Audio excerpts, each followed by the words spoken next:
Son las 13:43. Estás en el magazine de la radio, estás en el día miércoles, en la columna vertebral de la semana, en Sanguchito del Medio, como quieras llamarlo.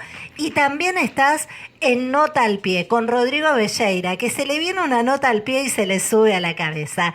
¿Qué se le subió a la cabeza a Rodrigo? Hola, Rodri. Ahora, Salud mental adentro de mi cabeza. Nada más. ¿hay salud mental realmente? No, no. Ya me estabas No, preocupando. no hay, no hay. No hay, no hay. Bueno, buenas tardes, Rodrigo, ¿cómo estás? Buenas tardes, bien. ¿Vos cómo estás? Muy bien, acá, haciendo el programa, viviendo la mejor tarde de mi vida, Tomás, muy bien. Así me gusta. junto a todos los oyentes que también están viviendo su mejor tarde. Está muy bien. Muy bien. Y hasta que vine yo, mira. Oh, ¿por qué? Ya, bueno, son momentos difíciles, ya lo sabes. Eso no. Son momentos muy ásperos. Y es difícil sacar algo de todo esto. Claro. Pero, bueno, más allá de algunos datos que están al alcance de cualquier pantalla, que tiene que ver con una suba del dólar fuerte y el famoso riesgo país, que bueno, ya explicamos alguna vez cómo es, cómo funciona. Hoy tiene una influencia indirecta, sobre todo en los mercados bursátiles, porque lo que sucede con el riesgo país en este momento tiene un doble efecto que uno a nosotros no nos afecta, que tiene que ver con los préstamos, del interés que nos cobrarían en el préstamo, que en realidad hace que no nos preste nadie, pero bueno, ya prácticamente no nos prestaba nadie. Y después, por otro lado, tiene un efecto en los títulos de las empresas argentinas. Tiene una caída en la bolsa mundial que es enorme y es casi irreparable. Pero Que más esto allá de eso, decían, ¿no? Que no pasaba desde hace muchísimos años, gobierno hace de Néstor muchísimos Kirchner, años. ¿no? No, a Néstor no le pasó, no, esto viene, esta caída no existe desde, inclusive es peor que la de la Rúa. Nosotros llegamos a tener un riesgo país con de la Rúa como muy alto de 1600%. Esto, cuando Alfonsín termina su mandato, no existía el cálculo de riesgo país. Las bolsas se manejaban de otra manera, no estaba globalizado. El mundo todavía, si bien el muro de Berlín había caído, había como dos grandes economías todavía, la de un lado, la del este y la del oeste. Entonces, todavía no existía esto. Lo que nosotros tuvimos fue una hiperinflación, ¿te acordás? Hace 5000% en un mes. No, sí, terrible. Bueno, Ujú. eso no le está sucediendo. Esto me Hoy, preocupa, ¿eh? Cuando pasan estas cosas es muy preocupante, más allá del gobierno que esté y los que vengan, ¿no? Esto preocupa a nivel país. sí, bueno, yo iba a hablar de algo así. O sea, es que sabemos, ¿no? El domingo el sábado llegó una misión del fondo, que con Alejandro Werner, que es argentino y es el encargado de negocios del FMI en Occidente, en el hemisferio occidental. Ellos no dividen sur y norte, sino dividen el Occidente y Oriente. Vino con el encargado de lo que tiene que ver con América Latina, que es Roberto Cardarelli, un economista italiano, y además vino con otro enviado del fondo, que es como el contador, sería el tesorero del fondo, que es un gringo.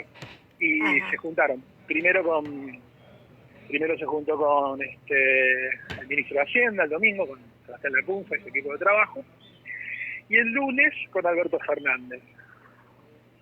La trascendencia, increíblemente la trascendencia fuerte, la política la tuvo que ver la segunda reunión con el opositor y no con el que está al frente de las medidas económicas que están tomando. Eso tiene una intencionalidad. Vos sabés que en el año 89 salió un librazo cortito, chiquito, que se llamaba La educación presidencial, que lo escribió Horacio Berbisky. Es justo cuando estaba terminando el gobierno de Alfonsín. Tiene como algo de oráculo ese libro. Yo lo leí en ese momento cuando salió, me lo prestaron. En el que él tenía una mirada divergente de la realidad, porque en ese momento se decía que el Fondo Monetario, que fue el causante principal de la caída del gobierno de Alfonsín, estaba como adoctrinando o ajusticiando o en un plan de echar a Alfonsín. Y lo que el libro desarrolla a través de documentos oficiales y de movimientos que había financieramente es que en realidad lo que estaban haciendo es tratando de adoctrinar al presidente que venía, porque a ellos les interesa eso. Y la realidad es que en el análisis que yo hago, y que no se hace mucho, pero yo no lo estoy escuchando tanto, es lo que están intentando hacer con Alberto Fernández. Es decir, ellos dan, de hecho, sucede algo que en el momento fue muy sintomático, y fue que cuando termina la reunión, Alberto Fernández se apresura a un comunicado que es bastante firme y duro, como pocas veces de un mandatario existió hacia el FMI, que tiene que ver con decir, bueno, sí, los 4 lineamientos del FMI están bien, pedir un déficit que el gobierno no cumplió, bueno, hay 4 puntos que tienen que ver con déficit, pobreza, generación de empleo y recaudación, que el gobierno en todo falló, y la inflación falló en todos. Ellos dicen, pero esa falla no es del gobierno solo, sino que también fue fomentada por el FMI, y publicó un gráfico en el cual hay es un gráfico de ejes en el que se ve el crecimiento de la deuda, los miles de millones hasta los 44.000 millones que desembolsó hasta ahora del fondo, 44.000 millones de dólares, y una fuga de 42.000 millones de dólares en el mismo periodo. Es decir, que lo que hizo el Fondo Monetario con esa plata fue promover esa fuga de capitales, que es un vaciamiento de dólares, que es lo que está sucediendo. El dólar está caro, como explicamos 1000 veces, y no me voy a cansar de explicar, es como una mercadería cualquiera que escasea. Al escasear, sube el precio. Y lo hace corresponsable al FMI. Y así fue que 2 o 3 horas después, ya bien entrada la noche del domingo, sabiendo que con esto marcaba la cancha para el lunes, el Fondo Monetario deja trascender un comunicado que no es oficial, en el cual dice que le preocupaba de la Argentina el vacío de poder y quién realmente tomaba las decisiones. Eso es cuestionar la autoridad vigente, que hasta hace 15 minutos era el presidente Macri, era el designado y apoyado por ellos. Y eso es un condicionamiento al gobierno que viene. Claramente es un condicionamiento al gobierno que viene. De todas maneras, a mí me parece mal, y creo que ya lo habíamos hablado, es candidato a las elecciones en octubre. No entiendo por qué se juntan para hablar, por qué permite el hablar esto, ¿no? Yo entiendo que todas las cosas, si no se van a pique, que las empresas en la bolsa empiezan a operar en baja, pero realmente no corresponde. Acá, Sí, hoy por hoy, hay un presidente que negoció con ellos y que tienen que seguir negociando por lo menos hasta octubre, a la decisión del pueblo. A partir de octubre, después del 27 de octubre, a diciembre, ahí me cabe una negociación o una apertura de charla. Pero antes no, de ninguna sí, parte. es que debería ser así. La realidad es que a través de las presiones que existen de parte del gobierno hacia Alberto Fernández y de parte del FMI que lo llama, Claro. recordemos que ellos en junio también tuvieron una reunión en la que Alberto dijo más o menos lo mismo, y también en ese momento lo tuvieron con Roberto Lavagna, que dijo lo mismo que Alberto Fernández, palabras más, palabras menos, tono más, tono menos, fue lo mismo. La realidad es que corre más por cuenta de que hay una presión mediática, y una presión mediática incluso al FMI y al presidente, haciendo participar a la fuerza. Yo lo que te decía, que es como si estuviera gobernando virtualmente. Entonces, de la reunión de la que debería haber mayor trascendencia, que es con el ministro de Hacienda, no surgió nada nuevo. Ahora, de la oposición, sí. Esto va en línea con lo que vos estás diciendo. Pero acá ese efecto tiene varias patas que tienen que ver, ya te digo, con esta cuestión de tratar de educar al que viene, de adoctrinarlo, de marcarle la cancha. Nosotros lo deberíamos tener claro todo esto, de algún modo, Ujú. deberíamos por lo menos darnos el beneficio de la duda cuando surgen estas cuestiones.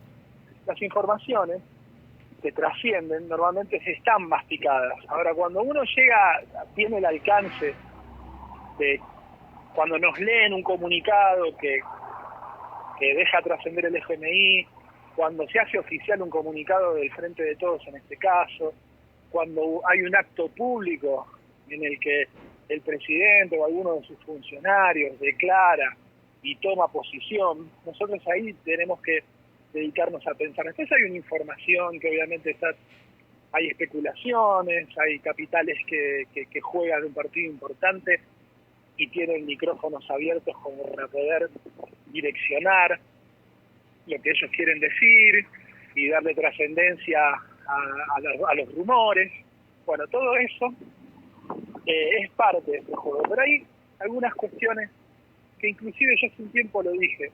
Esto claramente marca un territorio, marca un terreno de pelea y de lucha que no tiene que ver con las habituales ideologías de izquierda o derecha, sino que tiene que ver con algo, porque la izquierda y la derecha es para un capitalismo productivo, es decir, tenemos empresas, industrias que trabajan y bueno, con esas ganancias, con ese excedente, ¿qué hacemos con eso? Bueno, hay una ideología de izquierda que es más distributiva y una ideología de derecha que habla de la teoría del derrame, les va bien a los de arriba les sobran y le cae para los de abajo. Básicamente es eso. Acá estamos hablando de otra cosa completamente distinta. Nosotros ya hemos abandonado en este momento la producción, todo se resuelve en un capitalismo financiero en el cual hoy me conviene, en vez de comprar una máquina para mejorar mi producción, me conviene ponerla en el banco porque me dan un 75% de intereses, que es una cifra astronómica, Karina, es una cifra, estamos hablando de 80 veces más de lo que se da en cualquier otro país del mundo. Sí, eso Entonces, es un montón. Pero la estamos realidad es en... que la gente no sabe cómo invertir, ¿viste? Con los impuestos también que están muy altos y que cobran fortuna, ¿viste? La gente dice, bueno, me da interés y listo. Es terrible. Mira, yo te cuento algo, ¿no? En el 2001, cuando vino la crisis en el 2001, Sí, en el rubro que yo trabajé casi siempre, que era gastronomía, teníamos trabajo, ¿sí? Había trabajo mal pago, negreado, se trabajaba poco, por ahí un bar estaba semi vacío o le costaba mucho vender, pero había trabajo, ¿sí? sí. Hoy no, hoy lo que cierran son gastronómicos, comercios, porque además de la crisis, los gastos fijos que tienen que ver con las tarifas de luz, gas y agua, Sí, lo han destrozado. Eso no sucedía en el 2001, lo han destrozado. tal cual.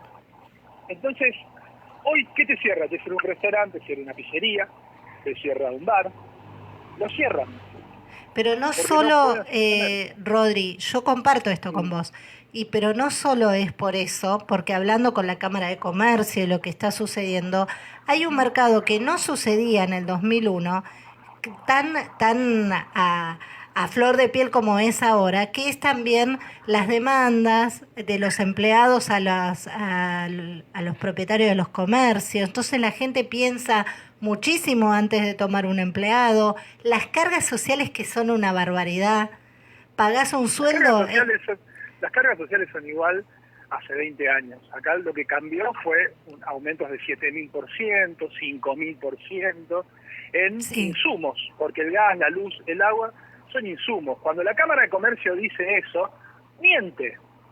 La variable del impuesto al trabajo, del impuesto al empleado, del impuesto del empleado, vamos a decirlo de esa manera, porque sí. ellos le dicen costo y no es un costo, ellos no se les mueve desde hace muchísimos años.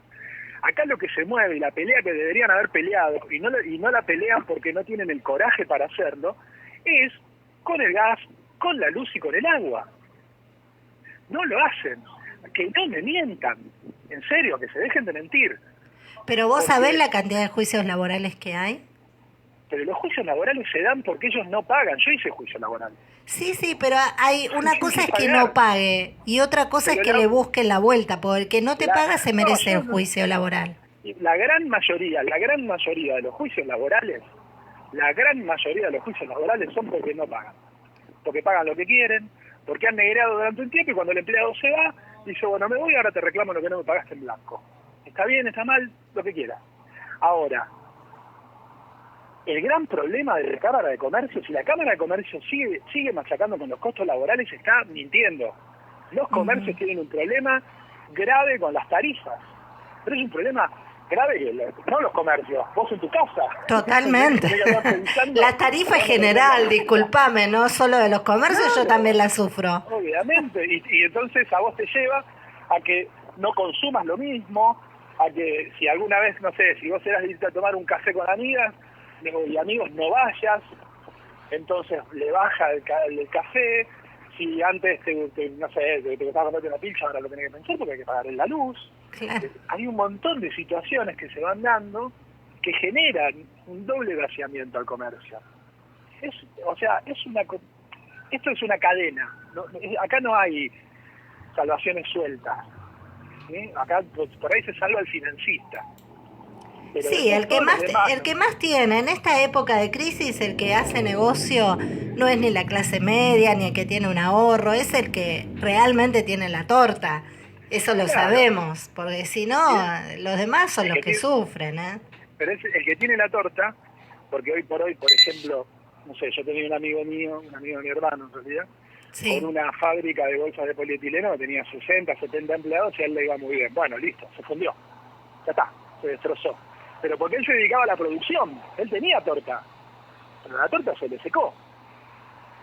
Entonces, ¿por qué? Porque él se dedicaba al capitalismo productivo. Él producía y repartía la guita con sus empleados. Bueno, el capitalista financiero que tiene la torta pero la pone en las finanzas, ese le va bien. Ese es el que le va bien. No genera trabajo porque se trabaja de una oficina de una computadora, no tiene casi gastos fijos en ese sentido, y es el que está generando la guita para él mismo, porque eso no es centrífugo, no es que va hacia afuera, hace crecer un país, no hace nada eso. Es ocioso, es un capitalismo ocioso, y es el que está ganando. El que está ganando es el que hoy pone la plata para que le den el 75%. Y ese tipo no le va a convenir jamás comprar una fábrica o poner una cadena, una franquicia al comercio. No le conviene, no le sirve. Le sirve la plata puesta adentro de la bicicleta. Entonces, ese capitalismo financiero está mandado por dos o tres grandes capitales que vienen de afuera y que son los que se sientan en la mesa el otro día, hablan con el candidato que viene, porque este ya se va, esa es la concesión que ya tienen, la que tienen todos los empresarios de este país, que Macri se va, hay que ver cuándo, y se sientan con el que viene para decirle yo te disciplino. Por eso el apuro de Alberto Fernández, por dar un comunicado, él nunca se apura, y lo dio muy rápido. Por eso las tres personas que estuvieron en las reuniones, dos salieron de ahí y se fueron a canales de televisión a dar notas, Guillermo Nilsson y Cecilia Todesca.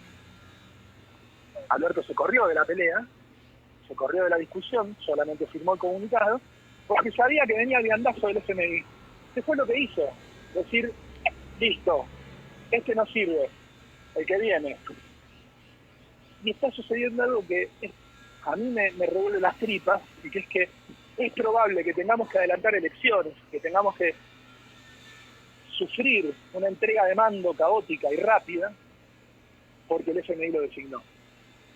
No, eso no lo comparto porque eso sí me parece provocación de la oposición y lo repudio totalmente. Esto lo digo desde mi forma personal, porque no nos olvidemos, vos que sos calendario y que seguramente lo sabés, que Duhalde después confesó que preparó marchas y todo para derrotar a Alfonsín. Y eso... Sí, pero acá no está pasando eso. Y las marchas de hoy hay que cuidarnos, hoy hay que cuidar mucho la democracia, Rodri. Yo comparto las marchas y manifestaciones, pero hoy hay que cuidar mucho la democracia. Yo creo, por ejemplo, las marchas no son violentas son los policías. Hace rato que está sucediendo esto. Sí, lo compartimos esto. El corte de calle del sábado estaba fenómeno, el corte de calle ya no nos gusta tanto. Tenemos nos ponemos selectivos con estas situaciones y a mí eso sí me molesta un poco. Hoy en la televisión, canales de televisión como C5N, ya no te hablo de TN, entrevistaban al tipo que lógicamente estaba irritado porque tuvo 45 minutos para bajar en una autopista y le ponían el micrófono, y tuvimos la suerte de que a los 5 que le pusieron el micrófono, los 5 eran tipos que dijeron, flaco, o sea, no querían hablar porque estaban calientes, pero no insultaron a nadie, no le agarraron con nadie, porque se dieron cuenta que un poco somos todos víctimas, y ninguno se cruzó hasta la manifestación, le puso un micrófono y le preguntó a una persona de las que estaba ahí cada cuánto come. ¿Me entendés? Entonces, así me dejan contemplar un poco a mí en mi silencio, me dejan a mí poner en la balanza qué vale más, si circular en la calle o comer. ¿Qué pasa? Si le ponen el micrófono a otra persona, corren el riesgo que el que está arriba de un auto se baje y acompañe al que no puede comer. Eso es lo que sucede. Nos dividen a nosotros. Lógicamente, un tipo que está arriba de un coche y se le calentó el auto, está caliente, está enojado por lo que le sucede. Pero vamos a tener que... En la Argentina, 1 de cada 2 chicos no come seguido. 1 de cada 2 chicos. Eso es así, no es comparable ninguna de las marchas, ni la del sábado, pues son 2 cosas totalmente diferentes. Yo creo que a partir de ahora no hay que hacer marchas porque está en juego nuestra democracia y me parece que no todo gobierno tiene que llegar al final. Esto lo repudio totalmente. Yo creo que una persona en este momento en el gobierno de la provincia de Buenos Aires se le dedica 27 pesos por chico para que coma por día. 27 pesos. Alguien va a tener que hacer visible eso. Alguien lo va a tener que hacer visible.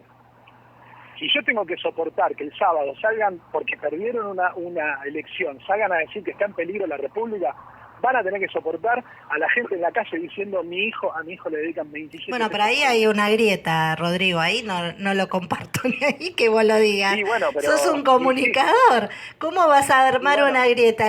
Vos estás diciendo que la gente es libre de manifestarse, yo te estoy diciendo que cuidémonos porque estamos poniendo en... Karina, la que está diciendo que no manifiesten sos vos, yo digo que manifiesten los dos.